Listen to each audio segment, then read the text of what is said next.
This is 8 Minutes of Awesome. I'm Jennifer Lipsky. Robert Toporek wants you to know how literacy shapes people's lives. Speaking with us right now is Robert Toporek. Hey, Robert.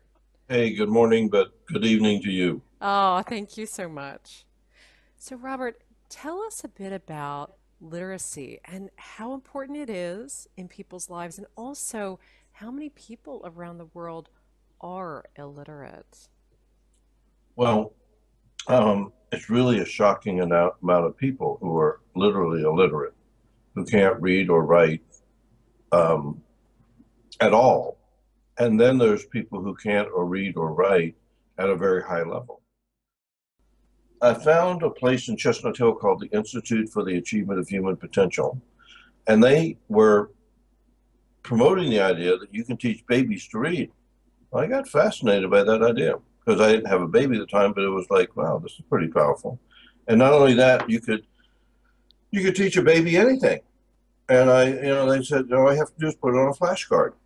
So I got really fascinated by that idea. When I had a kid, my my son's mother took that course, and I had taken that course, and we went to work on doing that.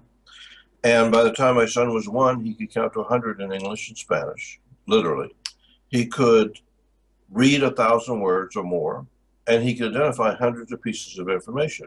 Now, I knew people wouldn't believe me, so I videotaped it. By the time he was 2, he could proficiently type words on a keyboard that formed commands, and then he could play games, learning games, because I found these incredible learning games on the computer. And then he was pretty much a self-learner. After that, I didn't have to go around teaching him. And I realized one time I took him into this little restaurant. This is how I kind of came up with this idea. And Helen Keller once said, "The world exists in language." And I discovered that the more language you give a child, the more world they have. So we were in this restaurant, and I noticed him looking around at all the signs. And he knew, I knew that he knew where the exit was if there was anything that had to happen. So that's pretty powerful.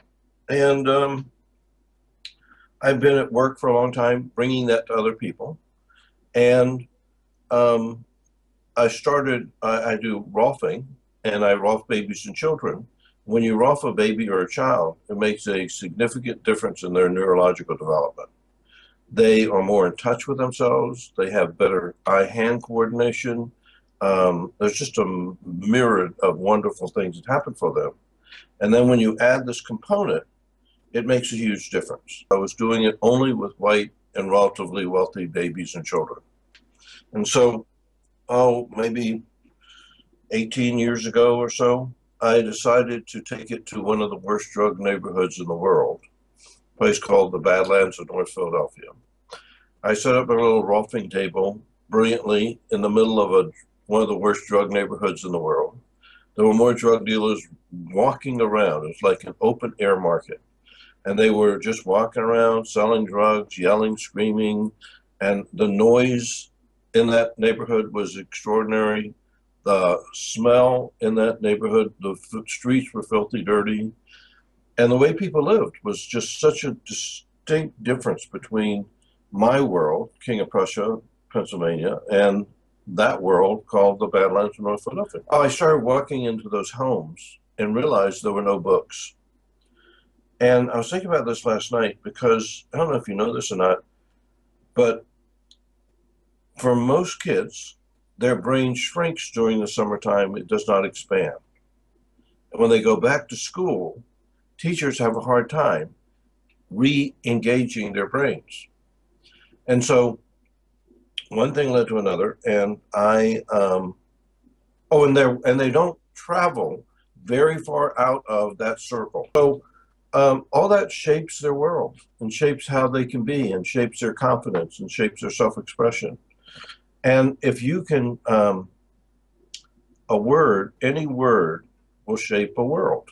So for instance, low-income kids are seldom taught about composers, even the idea of a composer or inventors. And presidents. They don't know presidents, and they don't know government, and they aren't taught that in early stages. So at ninth in Indiana, I started going into people's homes and realized there were no books, and came up with this brilliant idea. If I could also not only give everybody in that neighborhood a massage and a rolfing session, but a computer, well, that could make a difference because then they could bypass their parents' limitations. One thing led to another. We've now distributed more than 12,000 low-cost refurbished computers to families, schools, and organizations all over the region. Wow, that is amazing, Robert. That is amazing work. And this work continues. And I can only imagine the number of families and people whose lives you're really changing in such a positive way. That is really a remarkable program. A woman called me yesterday. She's coming in to get a computer. That she got a computer for me, I think 3 or 4 years ago, a laptop for her daughter. And I said, this laptop's going to get your daughter through high school. Now, did I really know that? I didn't know that, but I knew it was a really good laptop, and I knew if she took care of it, it would get her through high school. It never crashed. She's never had a problem. Her daughter just graduated high school and is on her way to college. Oh, that is great. That is a great story and so important to give people access so that they can learn and really have the most full world that they can. And I'd like to go back to you mentioned Rolfing, and some people watching this may not be familiar with what Rolfing is. So could you give us a little explanation about that? Golfing is, um, well, from the moment one's conceived, this is my version of Rolfing. It's not necessarily endorsed by the Rolf Institute. If you go to their website, you won't find what I'm going to tell you on their website. If you go to one of their classes, it's not in their classes. But I happen to have worked directly with Dr. Rolf for the last 4 years of her life. She lived in Blackwood, New Jersey, close by. All of her final classes the last year of her life were in my house. So we started a project because if posture is one of the ways of looking at, so people don't look at each other sideways, and a healthy posture is not on the minds of most parents around the world. And if they looked at their children sideways, they would say, wow, if they could see the predictable future of their posture, then they would want to intervene in that at an early age, because the best time to start is in the beginning.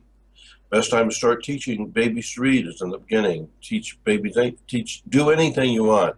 The best time is in the beginning. So we did a project on rolfing babies and children, and we wanted to demonstrate how it impacted them. And I've been carrying that on for the last, I don't know, since 1975, almost 40 years.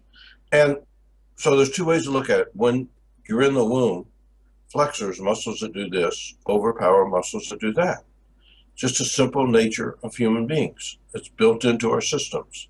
That's how we are in the womb, because we can't be in the womb like that. Mothers wouldn't like that. They would kick us out. So we're like this. And then the theory is that when you come out, you say, voila, I'm free. But you really don't. You say, oh my God, what am I up to now? Mm. And then you got to learn how to communicate without words and get your diaper changed and get fed at the right time. So all of that stress and trauma goes on top of this. It doesn't go on top of that. Mm. And if you want to see how people are going to turn out in life, I have a picture of 4 women, and it's 4 generations of the same family. And then if the other place to go find out how people turn out is go to a nursing home. And what happens to people as they get older is their bodies compress. Ever notice that? Right. So compression or contraction is part of the nature of human beings. And Dr. Rolf figured out the system of working on connective tissue where you can begin to reorder how a body exists in space. And it's a simple 10-session series. Each session works on a different part of your body. You wait 9 months to a year, there's 4 more sessions. Then those 4 sessions take you to a whole different place. And then from time to time, there are maintenance sessions, because if you launch a spaceship and it gets out in the world, out in the space, it's flying around, it runs into debris. And all that debris, if you don't maintain the spaceship, falls back to Earth. So people who get Rolf get pretty out there. They're free. They're self-expressed. They're more confident. They're free of lots of aches and pains. I can't tell you how many people I've just disappeared or significantly diminished their chronic aches or pains. Mm. And then it has an impact on. Um, I haven't figured it out yet, but I know it has an impact on your brain because, and I found this out with brain injured children, kids with cerebral palsy and stuff like that. So suppose you have to, you hurt your arm and it gets better. And somebody says, "How's your arm?" You say, "It's fine. I can move it all around." Except what happens is you forget that you had this whole range of motion. And then when your brain says, where your body says to your brain, "This is as far as I'm going," then in some way or in some way, form or fashion, that's as far as you're going.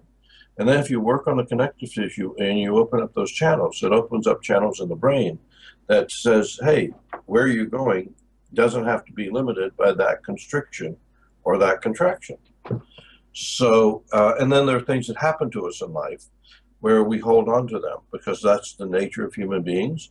And if you can just work on a person, open that up, have them let that go, then they have dramatically increased movement, not only in their body, but in their lives as well. I say Yeah. give peace a chance. It starts internally, and then it can expand anywhere you want to go. Oh, Robert, that's such a strong message, such a powerful message.